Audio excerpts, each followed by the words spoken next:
Assalamualaikum warahmatullahi wabarakatuh. Perkenalkan, nama saya Yogi Prananta Sianto, SPD, merupakan calon guru penggerak Angkatan 11 dari Kabupaten Purbalingga. Saya akan mempresentasikan tugas ruang kolaborasi modul 2.3, yaitu praktik melaksanakan coaching dengan alur Tirta. Berikut adalah video simulasi percakapan dengan alur Tirta. Sebagai coach adalah saya, Yogi Prananta Sianto, SPD. Kemudian coachee yaitu Ibu Wanti Amongsari, SPD. Berikut cuplikan video simulasi percakapan dengan alur Tirta.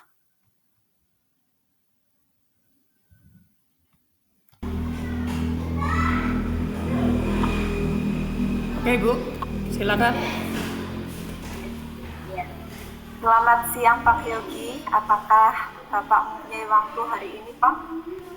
Oke, selamat siang Ibu Wanti. Ada apa Ibu? Saya lihat Ibu itu tidak bersemangat, agak murung. Mungkin apakah ada yang bisa saya bantu seperti itu, Bu? Ya gini Pak Yogi, sebelumnya saya mohon maaf ya Pak. Saya itu tadi mengganggu waktunya Pak. Oh iya, tidak apa-apa Ibu. Begini Pak, saya itu mau curhat tentang masalah saya ya Pak. Nah, apakah Pak Yogi itu bisa membantu saya? Baik Bu, dengan senang hati tentunya Bu. Kira-kira apa yang bisa saya bantu untuk Ibu Wanti? Gini Pak Yogi, sebenarnya itu saya itu hanya ingin mendapatkan solusi atau permasalahan yang sedang saya hadapi ya Pak. Oh begitu. Kira-kira setelah kita melaksanakan diskusi di hari ini, apa yang diharapkan oleh Ibu Wanti seperti itu? Ya, gini Pak, yang saya harapkan itu bisa meningkatkan semangat siswa dalam mengerjakan tugas Pak. Oh begitu. Masalahnya apa Bu? Coba Ibu Wanti ceritakan masalah yang sedang Ibu Wanti ini rasakan. Mungkin dari cerita yang nanti Ibu Wanti sampaikan, saya bisa membantunya seperti itu Bu. Silakan Bu, disampaikan. Ya, begini Pak, akhir-akhir ini kan beberapa siswa saya itu malas mengerjakan tugas. Nah, terus dari 15 siswa itu ada 8-10 siswa yang selalu terlambat mengumpulkan tugas itu, Pak. Baik, apakah keterlambatan mengumpulkan tugas ini terjadi pada seluruh pembelajaran yang dilakukan oleh Ibu Wanti? Tidak, Pak. Tentu anak-anak itu sering terlambat mengerjakan tugas pada mata pelajaran tertentu saja, Pak. Baik, pelajaran apa itu Bu Wanti yang sering? Pelajaran IPAS.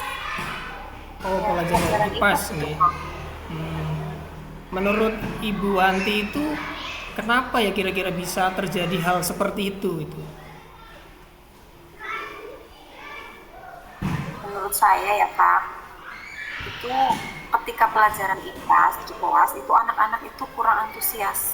Nah, banyak anak-anak yang pasif gitu Pak. Oke, jadi bagaimana sebetulnya cara Ibu Wanti mengajar mata pelajaran IPAS pada waktu itu yang menyebabkan anak-anak itu kurang antusias? Anak-anak itu biasanya saya suruh untuk membuka buku pelajaran, kemudian saya menerangkan di depan kelas sambil saya ajak untuk bertanya jawab gitu loh Pak. Oh begitu. Seperti itu, Pak. Kemudian bagaimana respon dari peserta didik atau anak-anak ketika Ibu melakukan pembelajaran atau langkah tersebut itu Bu? Ya, ada 1-2 anak saja yang merespon Pak ketika diajak untuk tanya jawab seperti itu Pak. Jadi seperti itu permasalahannya yang dihadapi oleh Ibu Wanti. Jadi peserta didik atau anak-anak itu tidak aktif saat pelajaran IPA seperti itu nggih, sehingga banyak yang terlambat dalam mengumpulkan tugas seperti itu. Iya Pak. Jadi betul sekali Pak Yogi. Kira-kira bagaimana solusinya ya Pak? Mungkin Pak Yogi bisa membantu. Baik Bu. Sebentar.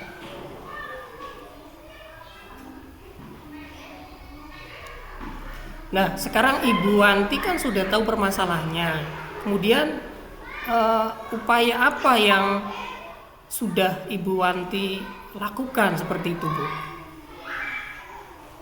Ya, kalau upaya sih ya Pak, yang sudah saya lakukan yaitu saya sering mengingatkan melalui WA Pak pada anak-anak supaya tetap mengerjakan tugas. Jadi saya mengingatkan kembali kepada anak-anak. Oh, begitu. Oh, jadi hasilnya masih tetap ya, meskipun sudah diingatkan. Tadi Bu Wanti juga bercerita pada saat pembelajaran yang dilakukan menggunakan metode bercerita dan tanya jawab, tetapi hanya beberapa siswa saja yang aktif dalam responnya. Apakah Ibu Wanti sudah lakukan refleksi pembelajaran untuk mata pelajaran IPAS di kelas selama ini? Kemudian ataukah mungkin Ibu Wanti ingin melakukan sesuatu agar anak-anak itu termotivasi seperti itu, Bu? Oh iya ya Pak, kenapa saya itu tidak mencoba ya Pak untuk menerapkan metode pembelajaran yang telah menarik lagi ya supaya siswa aktif saat pembelajaran IPA sehingga anak-anak juga bersemangat dalam mengerjakan tugas ya. Oke, nah itu adalah upaya yang bagus yang sudah mengingatkan Ibu Wanti. Kemudian langkah yang bagus mungkin selama ini hanya dengan bercerita dan tanya jawab saja kurang menarik mungkin seperti itu.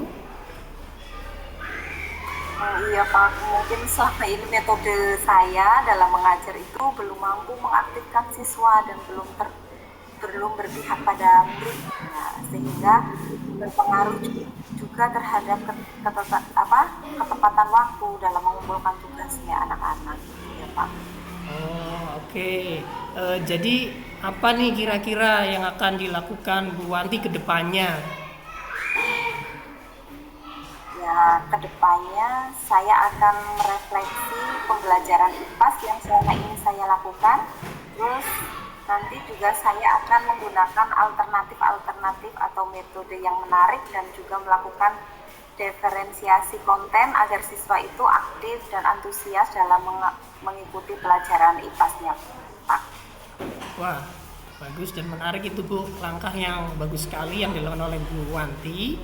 Langkah yang Ibu ambil ya sudah tepat dan saya setuju dengan ide yang Ibu gagas itu Bu. Ya, syukurlah, alhamdulillah Pak. Sekarang saya jadi merasa lega. Saya sudah menemukan solusi dari masalah yang saya hadapi ini, Pak. Oke, baik. Nah, setelah kita melakukan diskusi singkat nih, kira-kira komitmen apa ini yang akan Ibu Wanti lakukan ke depannya? Komitmen yang saya akan lakukan ke depannya itu nanti diantaranya saya akan berusaha untuk melakukan pembelajaran yang menarik ya. Saya akan menyiapkan berbagai media pembelajaran untuk melakukan diferensiasi konten. Terus saya juga akan menggunakan metode yang variasi yang dapat meningkatkan antusias anak-anak sehingga nantinya ya Pak, anak-anak itu kira-kira bisa paham dan pada akhirnya tugas-tugas juga dapat diselesaikan tepat waktu. Kira-kira itu Pak. Wah, mantap, keren sekali Bu Wanti. Semoga dapat melakukannya dengan baik, kemudian mendapatkan kelancaran. Tentu jangan sampai lupa senantiasa selalu untuk meminta pertolongan dari Allah Subhanahu wa taala. Gitu nggih Bu Wanti. Iya, terima kasih Pak Yogi sudah mendengarkan unek-unek saya. Jadi sama-sama Bu Wanti, semoga berhasil dan sukses. Terima kasih nggih. Amin. Sama-sama Pak Yogi. Assalamualaikum warahmatullahi wabarakatuh. Waalaikumsalam warahmatullahi wabarakatuh.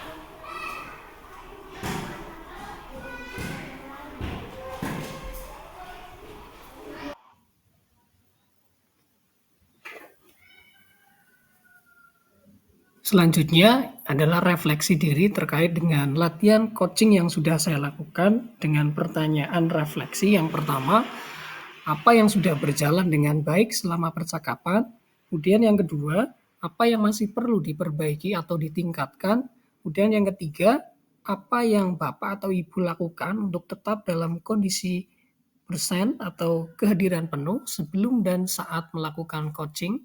Kemudian yang keempat, apa yang akan Bapak atau Ibu lakukan untuk memperbaikinya atau meningkatkannya? Berikut jawaban dari refleksi tentang coaching yang saya lakukan. Yang pertama, atau yang ke-1, menurut saya yang sudah berjalan baik selama percakapan ada beberapa hal, yaitu yang pertama, saya sebagai coach sudah berusaha memahami perasaan dan permasalahan yang dihadapi oleh coachee. Kemudian yang kedua, saya berusaha hadir sepenuhnya. Kemudian yang ketiga, saya sudah dapat menerapkan alur tirta dalam percakapan tersebut.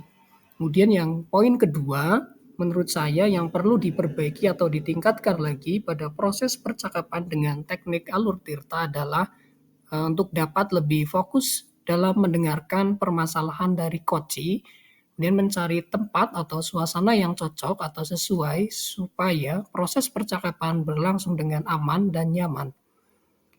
Dan terus meningkatkan kemampuan diri dalam berlatih melakukan percakapan dengan alur tirta.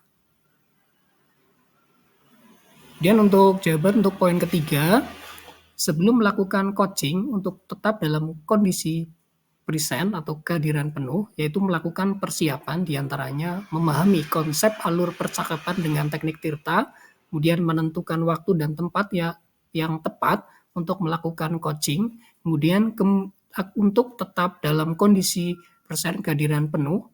Pada saat coaching, saya berusaha hadir sepenuhnya supaya saya dapat memahami permasalahan dari coachee, memberikan umpan balik yang konstruktif dan mendorong coachee untuk dapat memahami permasalahannya dengan menggunakan pertanyaan pemantik sebagai pengarah supaya coachee dapat mengetahui solusi dari permasalahannya, dan saya sebagai coach memberi dorongan dan dukungan atas solusi yang dikemukakan.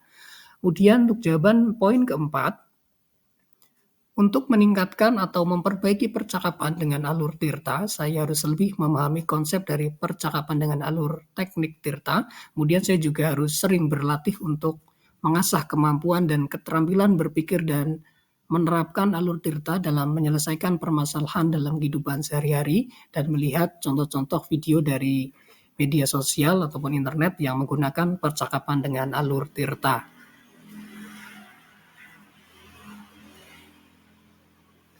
Kemudian pertanyaan untuk coachee, apa yang Anda rasakan pada saat di coaching?